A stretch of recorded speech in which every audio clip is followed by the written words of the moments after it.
So guys, अगर आप सभी लोग 5 लाख के अंदर एक नई गाड़ी परचेज़ करना चाहते हो तो यार सबसे पहले नई गाड़ी से मेरा मतलब है जैसे कि मारुति सुजुकी स्विफ्ट या फिर ह्यूंडई की i10। ये गाड़ी काफ़ी टाइम पहले आई थी और काफ़ी पुरानी हो चुकी है। तो ये गाड़ी परचेज़ ना करके यहाँ पे अभी मारुति सुजुकी ने एक नई गाड़ी परचेज़ करी है, मतलब निकाली है, जिसका नाम है मारुति सुजुकी बलेनो।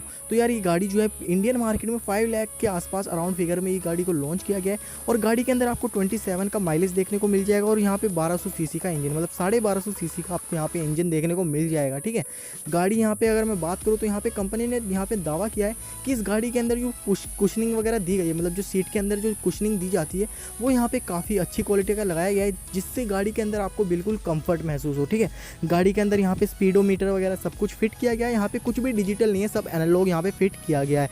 गाड़ी के अंदर की अगर मैं बात करूँ तो गाड़ी का डिज़ाइन जो है वो काफ़ी अट्रैक्टिव है और काफ़ी ज़्यादा डिसेंट दिया गया है। गाड़ी के अंदर की अगर मैं बात करूँ तो यहाँ पे आपको गाड़ी के अंदर कोई GPS वगैरह देखने को नहीं मिलेगा।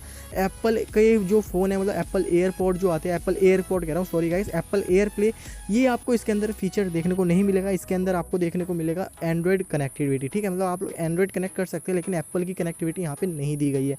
इसके बाद अगर मैं गाड़ी के अंदर की स्पेस की बात करूँ तो गाड़ी के अंदर आपको काफ़ी अच्छा खासा स्पेस देखने को मिल जाता है। मतलब आप लोग यहाँ पे 5 बंदों को एक साथ बिठा के, अगर आप लोग फैमिली वाले हो तो यार फैमिली के लिए अगर आप लोग गाड़ी परचेज़ करना चाहते हो और आपकी फैमिली में है 5 मेंबर, तो ये गाड़ी आप सभी लोगों के लिए बिल्कुल बेस्ट है 5 लाख के प्राइस सेगमेंट में। और अगर आप लोग इस गाड़ी को परचेस करते हो दिवाली के टाइम पे तो आपको ये काफ़ी अच्छी प्राइस पे मिल जाएगा, काफ़ी अच्छे डिस्काउंट पे आपको देखने को मिल जाएगा। वीडियो अच्छी लगी तो वीडियो को एक लाइक करना, चैनल पर नए हो तो चैनल को सब्सक्राइब करना। मैं ऐसी गाड़ियों की वीडियो, 4 व्हीलर की वीडियो आप लोगों के लिए लाते रहता हूँ। वीडियो अच्छी लगे तो लाइक शेयर सब्सक्राइब कर देना चैनल को।